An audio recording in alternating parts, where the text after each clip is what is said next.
All right, and welcome to King and Company. I'm Miles King with our very special guest today, Pastor Jimmy Allen. Welcome to the show.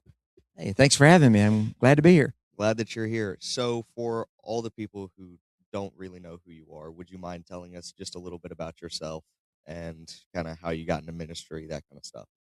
Oh, sure. Well, I've been a pastor now since I was 19. Wow. And so going in reverse, I received the call to ministry when I was 17. And then backing up further from that, I accepted Christ when I was 10 and kind of felt led into the ministry pretty soon after that. So I came to faith in a little church in Elmore County, Alabama. It's a little non-denominational church. And as a matter of fact, I was at church that night because of drugs. Yeah, my parents drugged me to church. I didn't want to be there. So I got there, and I was kind of pouting a little bit, even at 10. Yeah, I mean, I was in church a lot. Just for some reason that night, I didn't want to be there. I think we've all been through that Yeah, thing. yeah, just been drugged there. Yeah. Yeah. Well, I had a friend named Randy who was a little older than me, and we were in the service that night, and I do not know what the preacher preached on. I don't know anything about that. I know that I was sitting in between my parents, and my friend Randy. At the end of the service, there was a altar call, Mhm. and my friend Randy went down to the altar and gave his life to Christ. And then suddenly, it's like I just started crying. And while I was, crying, I thought I was crying to myself, but apparently my parents recognized that. Mhm. And they leaned over and said, "What is wrong?" I said, "I'm not exactly sure, but all I know is whatever Randy's got, I want some of."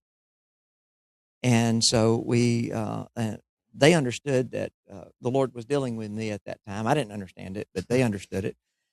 We went down, we knelt at the altar, and I told the pastor there the same thing. I don't know what Randy's got, but whatever it is, I want some of it.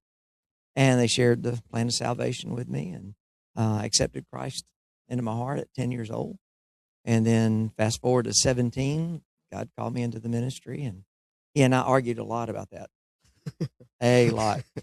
And then, the Lord just kept working in my life, and Yeah. I finally fully surrendered to the call at 17, and preached my first sermon then. Not that same night, but Yeah. They were saying, "Come on, we need you." Yeah. Fine. Yeah. Okay, I'll accept him. Okay, now let me preach. But Real quick transitions. Yeah. But I accepted the call during a um, revival, and again, didn't really want to be there that night. Seems to be a Yeah, recurring 17. theme. Yeah, it is. And I was there, and I was sitting on the very back row with my buddies. And as I was sitting on the back row with my buddies, at the end of the service, suddenly, and I don't know how, I know how I got there physically, but I was just suddenly down at the end, down at the altar talking with the pastor. Mhm. And I said, I give up. I'm ready to fully surrender to the call to the Yeah. ministry. And so, but even after I did that, I tried to make deals with God. And Doesn't I know really work, God's not, does it? he doesn't make deals, Right. So, but I remember going to a picnic out with the football team right before the season started. So it's the football team, the coaches, the cheerleaders, and their sponsor. We were all out at the lake at Lake Martin. Mhm. And while I was there, I was beginning to look around and said, "Man, I didn't know people had houses they just visited." Yeah. And that was a foreign concept to me. And so this guy was a lawyer, and he had a house at the lake that he just went out and visited every now and then. And I said, "Well, I could be a lawyer. I mean, I like to argue." And and so I figured that was the number one reason to be a lawyer, was to Right. argue, and you make money doing that. Right. And so I tried to make a deal with God. I said, "Okay, listen, God, I want to, be a lawyer and make all this money so I can have a house that I go visit." because the house he visited was better than any house I'd ever lived in. Yeah. And I said, okay, I'll be a lawyer during the week, and on the weekend I'll preach. And it's like I was telling God, just think of the tithe you'll get off of me. Like God needed my money, just you could get you a lake house too. Like it would be great. Yeah, we could be neighbors. I mean, just think you get all kinds of money, because I was going to be a good lawyer. And finally, I God said, I don't want your money. I want you. And he knew that if he had me, he'd have everything.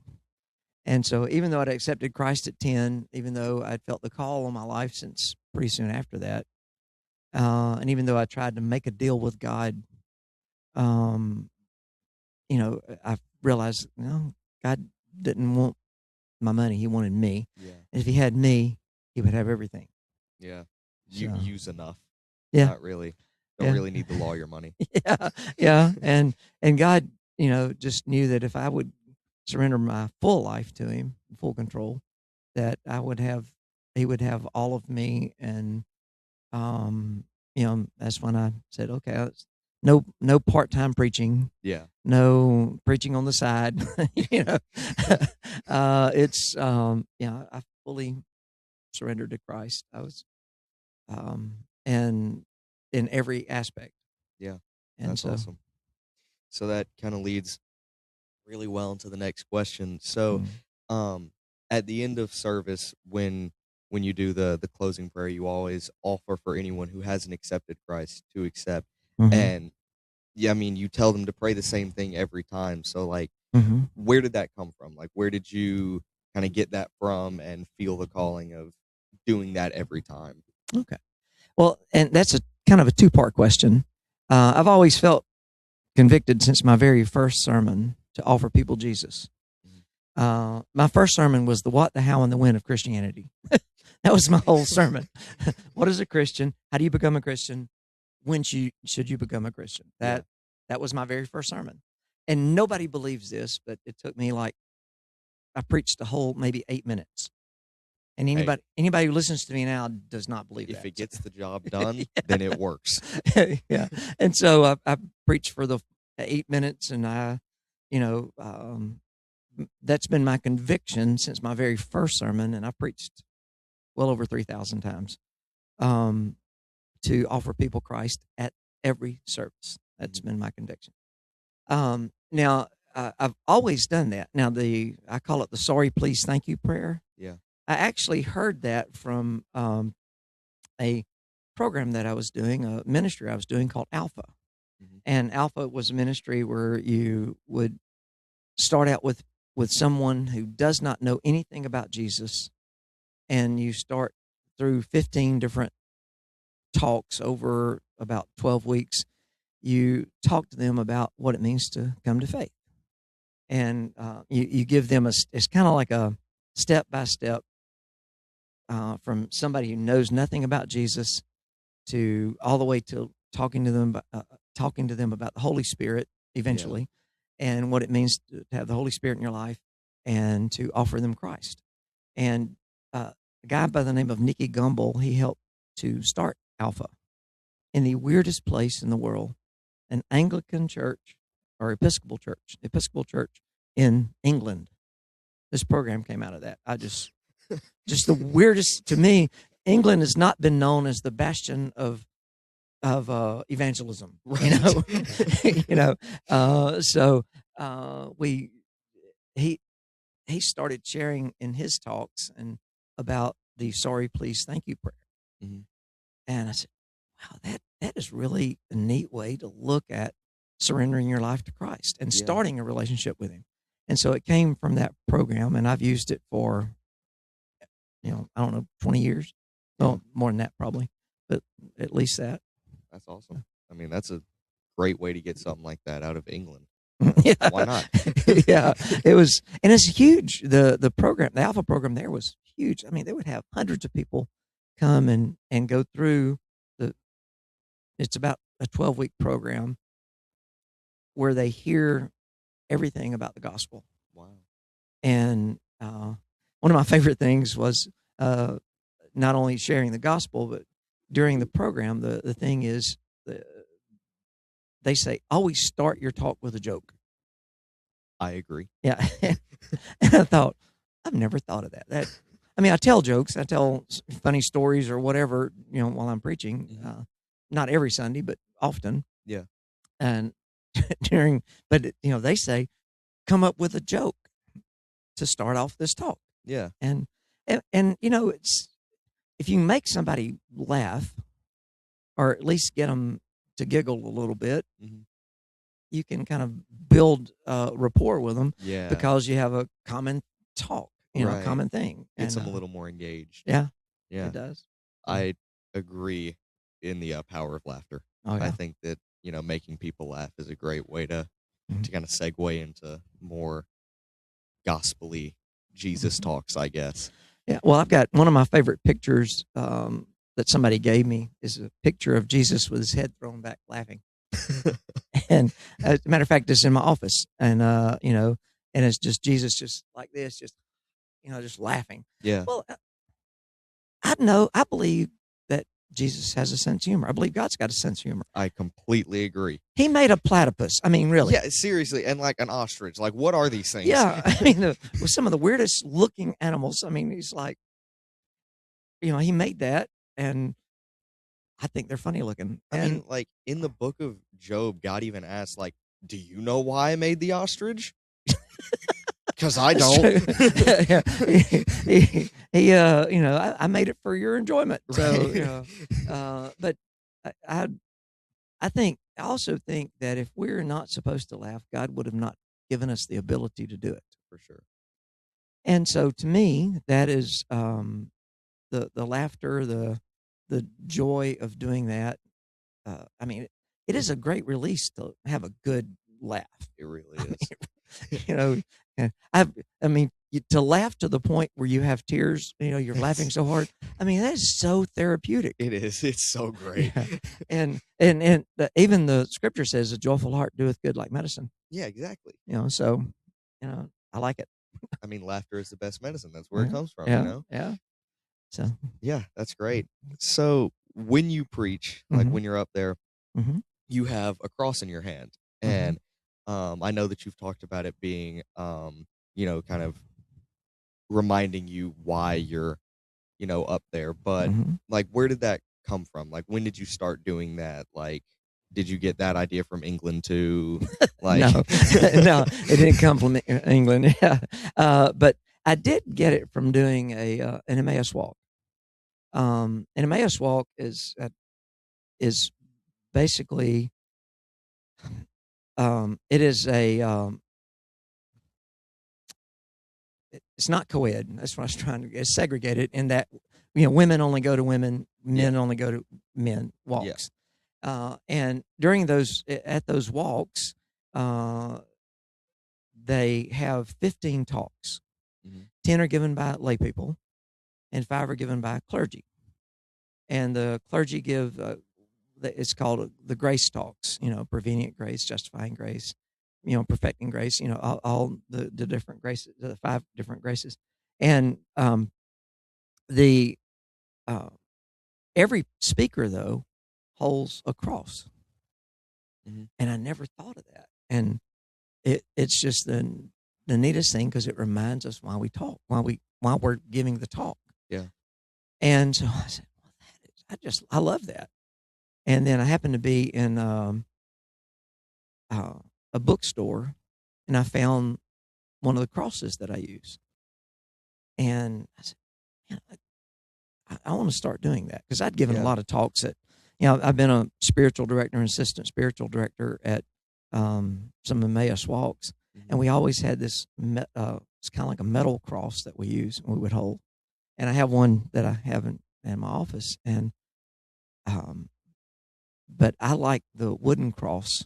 Yeah. And to me, it gives even more significance to that. Yeah. So I started, holding the cross, I don't know, maybe 12, 15 years ago. and try to remember to have one every time I preach. Yeah. Carry one in my pocket all the time. Not the big one, but I have a small cross that's kind of shaped like that fits perfectly in your hand. That's awesome. And I always have it with me. And in case you need to do any on the spot. Yeah, on the spot preaching. Yeah. Hold on, let me get this out. But that I've given away. I don't know how many of them, just throughout the years. But I actually have 4 crosses. Well, 5. Somebody gave me one about 2 weeks ago. But I have 4 of those. I call them speaker crosses. Mm-hmm. And one of the reasons I have that, the reason I have 4 of them is because whenever the Lord calls me home one day, mm-hmm. I rotate all those crosses around, and when the Lord calls me home, each one of my kids will get one of those crosses that I've actually preached with. That's awesome. And my wife gets the one that's unique, the one that's kind of different than the other 3. And that's just something I wanted to leave them, to remind them of why I did what I did, and they would actually have something that I've actually held in my hand every time, not every time, but often when I've preached. Yeah, that's awesome. I mean, as someone who also wants to go into ministry and wants to be doing stuff like that, that's a great, I guess, reminder, that mm-hmm. that really is, why we're doing it. And I mean, this morning, like what you were saying about it keeps you kind of grounded. And mm-hmm. I mean, I've never thought of that. That's really cool. So on a bit of a lighter note, when you're talking about books of the Bible, you've said a few times that it's in like your top 66 books of the Bible. Do you have like a top 5 books of the Bible that like you just really love reading through, really love talking about? Oh gosh, top 5. Well, my favorite is John. Mm-hmm. And it, because, it's like I said this morning, John has a very specific purpose. Yeah. And the purpose is these things are written that you might believe that Jesus is the Christ, and in believing you might have life. He says that in John 20:31. So that is my favorite. Mm-hmm. And outside of that, I like Acts because it's about the birth of the church. Mm-hmm. I like the other 3 Gospels. Yeah. Matthew, Mark, and Luke, because of, they are the gospel. They talk about Jesus's life. Right. And each one has a different perspective, but they all have the same truth. Mm-hmm. And so I guess the Matthew, Mark, Luke, John, Acts, and the New Testament. The Old Testament, probably my 2 favorite are Genesis and the Psalms. Yeah. And Psalms are great. Yeah. I've spent a long time reading through the Psalms, and I did some journaling through the Psalms, mm-hmm. and it has just been for me the power in those words. And we just finished the series on Psalm 23, but I've preached a series on that more than once. Yeah. And it's amazing. You take 6 verses, and you can have such a different series, 2 different series on 6 verses. Yeah, that's crazy. And they're, like 6 to 8 sermons long. Yeah. And that's just, the Lord doing that. That's not because I'm that smart. Yeah. It's because He's that great, but I think Old Testament, those probably be my 2 favorite. Yeah. That's awesome. I mean, the Gospels are pretty cool books. Mm-hmm. They talk about a pretty cool guy. Mm-hmm. I agree. Jesus, he's pretty cool. Yeah, yeah. I love what amazes me so much about the Scripture is that people do not understand sometimes, or they may not even know how unique the Bible is. Yeah. I mean, it's written over a 1,600 year period of time. It's written by 40 plus authors, inspired by the Holy Spirit through these authors. Yeah. And it's written in 3 different languages on 3 different continents. And it all fits. Yeah. And, you can't get 3 writers to agree on something. Yeah. let alone Yeah. 40. Yeah, who never knew. A lot of them never knew each other Mm-mm. because, I mean, the New Testament writers didn't know the Old Testament writers for No. sure, and the Old Testament writers, they didn't know. A lot of them didn't know each other. Yeah. I mean, like I said, when you're on 3 different continents, 3 different languages, in over a 1,500-year period of time, there's no way you can know everybody that wrote, but it all fits, and it's all God's love letter to us. And to me, that is just so powerful. And the other thing is that uh, there are so many manuscripts that we have that have been copied down through the ages, down for hundreds and hundreds of years, thousands of years, and they're still accurate. Mm-hmm. And I mean, just that blows me away. That is crazy. If you look at like the Dead Sea Scrolls, where one of the scrolls in there, they have the book of Isaiah is the most complete book there. Mm-hmm. And there's one chapter, and I can't remember the chapter, but one chapter from Isaiah we have the complete chapter. Yeah. And that was buried, hundreds of years before Christ was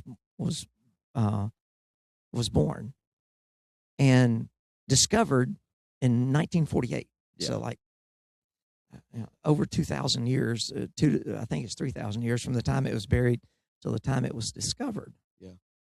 And so you pull out that chapter of Isaiah from the Dead Sea Scrolls, and you compare it to the same chapter in our Bible. There's one word difference.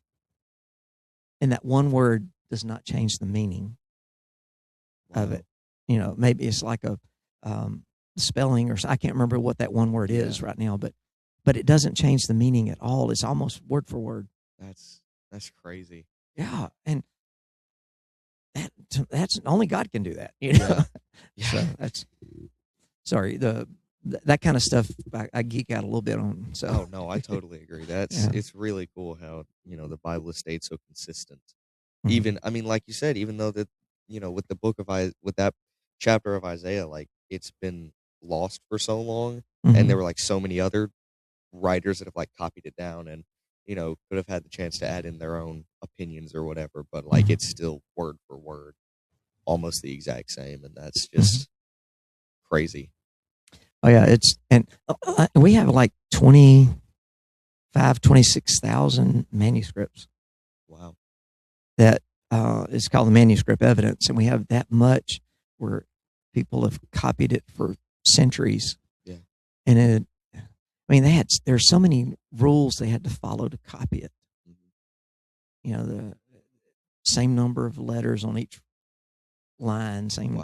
Wow. They knew the center point of the book that they were copying, the center letter. And they are the center word, and they would count how many words leading up to that, and how many words after that, and if it wasn't right, they threw it all the way and started over. Wow, that's nowadays we can get on our computer and just delete. Right. It's easy to cut and paste and recopy. A little bit harder back then. Just a little. Just a little. So, when you were growing up, I mean, you said that you accepted Christ when you were 10, and you kind of, really surrendered when you were 17. Mm-hmm. What was it like, being in church and kind of having some form like youth ministry and stuff? Like how impactful was that to you, in your life? Oh, it's very important. Very important for me, because I did a lot of stuff with our youth. Yeah. Our biggest thing, I didn't go to a camp until I graduated high school, though. Mm-hmm. But we had Sunday school, we had Sunday night programs and Wednesday night programs, and all of those connections I made, those opportunities to hear the gospel again and grow, were very important for me. Yeah. Very formative for me. I had a lot of people in the church that weren't my teachers, but they spoke into my life. Yeah. And so the only way that could happen is for me to actually be there. Yeah. And, I had so many that just, invested in me and spoken to me. Pastors, Sunday school teachers, youth group leaders, um, you know, just regular folks that didn't do all that teaching, but I highly respected. Right. And, I watched their actions. I saw as a youth, as a young person, as a youth, I could see how they would act and react and did what they talk about measure up to what they lived. Yeah. Or what they lived measure up to what they talked about. And those kind of folks really impacted me. Yeah. So you think Steve's doing an all right job? He's tolerable. He's tolerable. Yeah. No. He's all right. Yeah. Well, Steve is an anomaly. And what I mean by that, to be in the same place for so long, doing youth ministry for over 20 years in the same place, that is an anomaly. Yeah.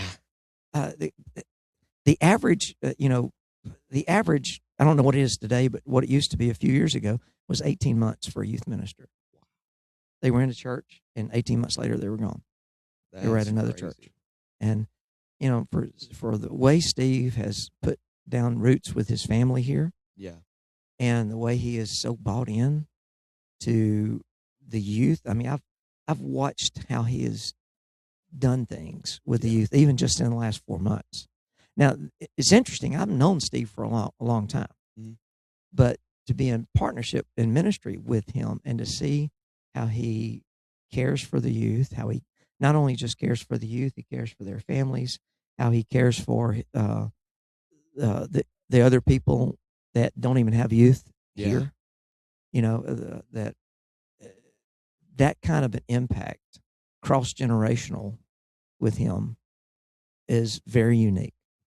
And is very powerful. And I think the investment he's making in y'all, and the investment he makes in the church in following Christ through doing that, he just, I think he's doing a great job.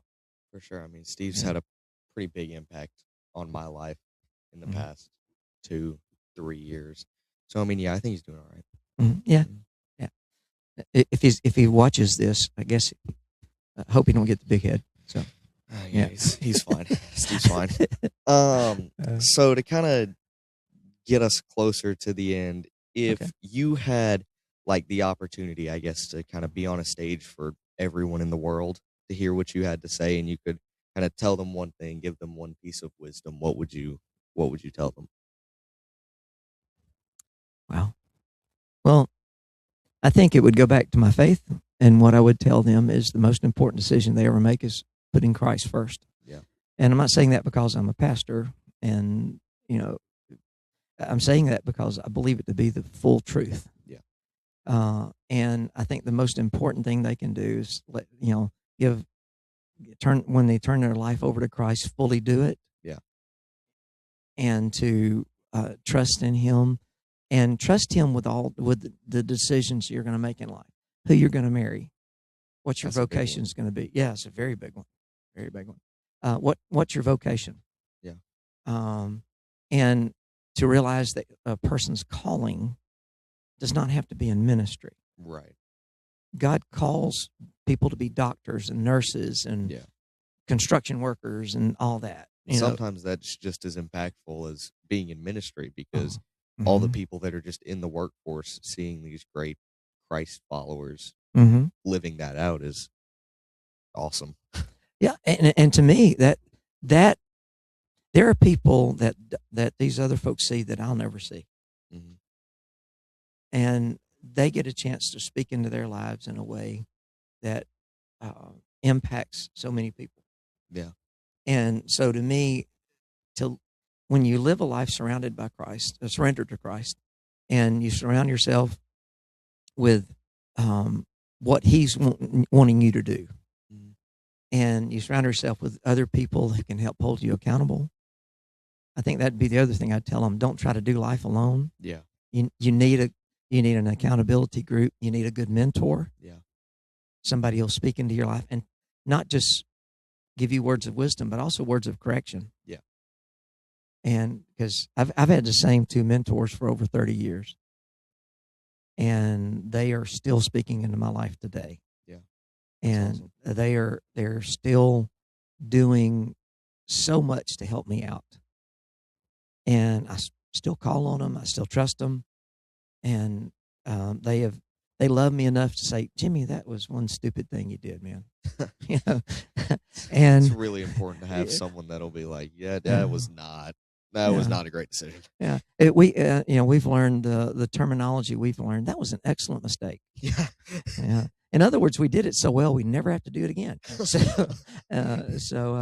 But you surround yourself with that, and I would also tell folks to put up safeguards to protect themselves. For sure. You know, my mentors helped me with that. Accountability partners helped me with that. Being involved in a group, helps me with that, helps me grow. And being willing to not only be mentored, but being willing to mentor others. Yeah. Because to me, I've been mentored. I mentor others, and my goal is for them to mentor others. Yeah. And let the process keep going. Yeah. And so, I think that would be some of the advice I'd give anybody. Yeah, that's awesome. So for kind of the last question, is there anything that you wanted to ask me? I mean, if not, then it's fine, but any random questions or serious questions? I've got a lot of questions. Okay. A lot of questions. Okay. Now, if you could do one thing in life, what would that be? Like a bucket list kind of thing, or just like whatever? I'll get a little bit more specific. What do you feel like God is calling you to do? And if in your life? I personally think that that God's calling me into ministry. It's something that has like really been on my mind for like I think 3 years now. Ever since I started coming here and started hearing Steve and like started being like really, really impacted, I was like, yeah, like that feels right. So like I kind of feel like that I'm being called into youth ministry just because I've seen how impactful Steve is to other people and how impactful he's been to me. And like I want other people to be able to feel that. And so I feel like that's where I want to end up, where I think I'll probably be at some point, I guess. So yeah, that's kind of where I feel God calling me right now. Oh, that's fantastic. And it is amazing how God will work, and he puts people in our lives to help us with that. Yeah. But also it's amazing to see how God will spend the time with us, giving us the direction we need for each next step. Yeah. And so I think that's important, is trust God. I trust God with my future, but I have to trust him more with my next step. Yeah. Because if I take that next step, then trust him with the next one and the next one. Yeah. And so I think that's very important for us all to do. Yeah. Is just take that next step. So sound like you're taking those next steps. Yeah. I mean, whatever God's opening up. Yeah, exactly. Yeah, that works. If I see him pointing in a direction, then I'm going to go that direction. That's perfect. That's great. The other direction is probably not going to end as well. That's right. Yeah. And I talked earlier about praying about everything. I prayed for my wife. Yeah. And that God would, I initially prayed for him to give me somebody to date. And then he wound up giving me somebody to marry. And as of this past March 5th, we've been married 44 years. So, wow. That's awesome. Yeah. So we married young. I was 18. She was 17. Wow. Yeah. Both of us say we don't suggest that. Yeah. I'm 17 now. Yeah. I don't think I want to get married right now. I think. So I mean, it's it worked for us. I mean, 44 years later, and God's work. God's done a remarkable thing in our lives. Yeah. And so for sure. I'm married way above myself. I mean, I outkick my coverage. I mean, I'm telling you, she's great. So, but I did pray for her, and Yeah. God, He gave me a double portion. I guarantee you. Yeah. Went for dating, got marriage. Yeah, that's right. So, that's pretty good. Yeah. Yeah. Pretty successful prayer. Yeah. Yeah. That's It awesome. is. Yeah. So, I mean, unless you have any ending remarks or anything, I think we're good to go. I just want to say thank you. Well, thank you for giving me an opportunity to talk with you and to be a part of this. And it has been a blessing to me. And I want to thank you for giving me that. All of y'all for giving me that privilege. Well, thank you for coming on. It's been a lot of fun. It's Yeah. been great. So with that, I'm Miles King with our incredible pastor, Mr. Jimmy Allen. Thank you for watching, and we will see y'all later.